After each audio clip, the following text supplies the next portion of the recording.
अस्सलाम वालेकुम, मैं हूँ डॉक्टर सादिया मुमताज़ और आप देख रहे हैं गायनी टॉक्स।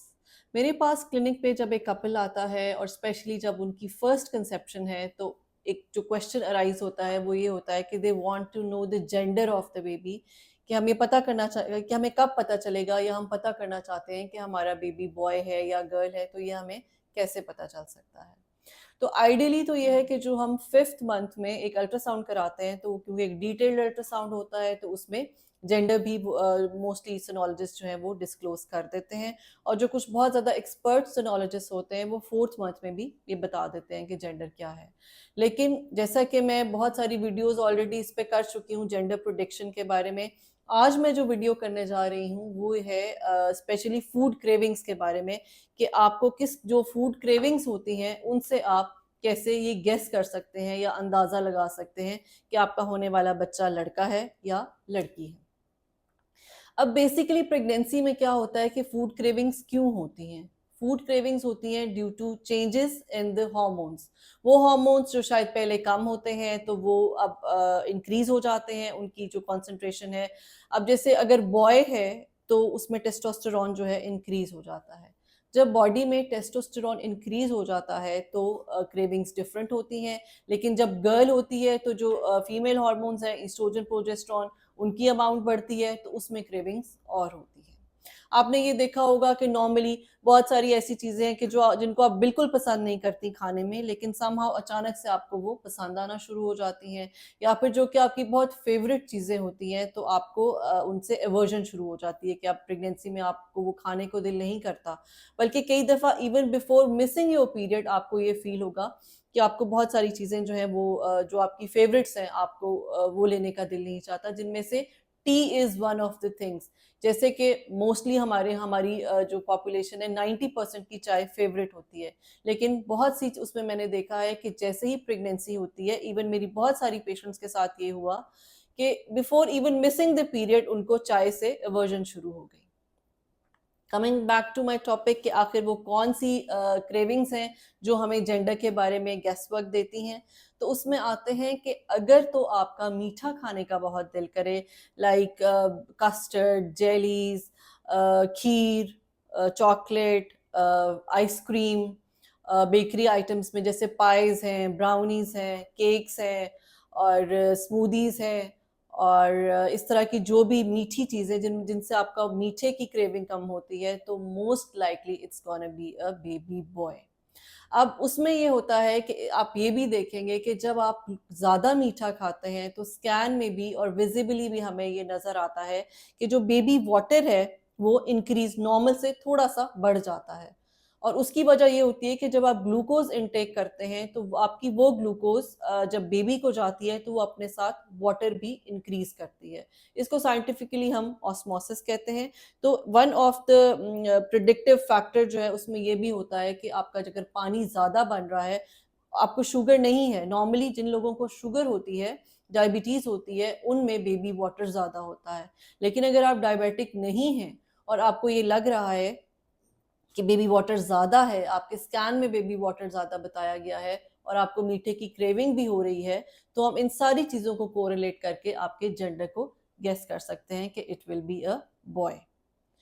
सेकंड आते हैं हम कि जब बेबी गर्ल होती है तो फिर क्या क्रेविंग्स होती हैं। बेबी गर्ल के होते हुए आपको स्पाइसी क्रेविंग्स होती हैं।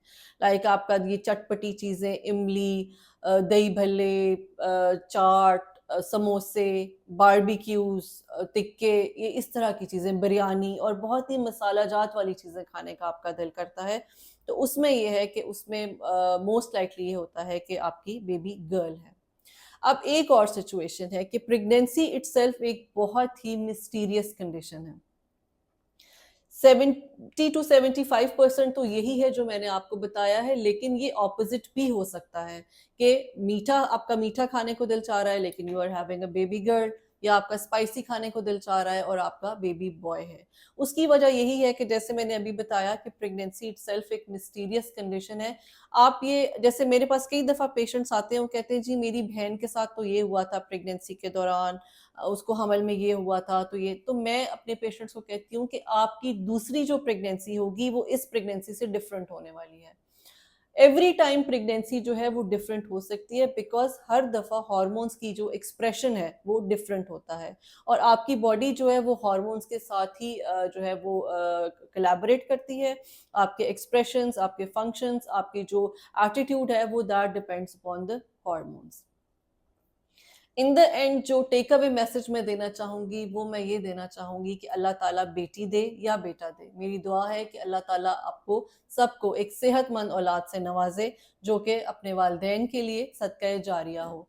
मैंने बहुत दफ़ा देखा है, और मुझे अपनी सोसाइटी के इस एटीट्यूड पे मुझे कई दफ़ा बहुत अफसोस होता है, बिकॉज़ हमारा तो ये रोज़ का काम है, और हमने ये ऑब्ज़र्व किया है।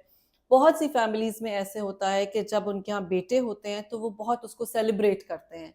लेकिन जब बेटी होती है तो मैंने खुद अपने उसमें ये एक्सपीरियंस किया है कि देखिए, जो माँ अपने जो जिस बच्चे को पैदा कर रही है, ये तो पॉसिबल नहीं है कि उसका अपनी उस औलाद के साथ कोई बॉन्डिंग नहीं होगी, या उसको वो औलाद पैदा करके उस औलाद की वज़ह से कुछ डिप्रेशन होगा।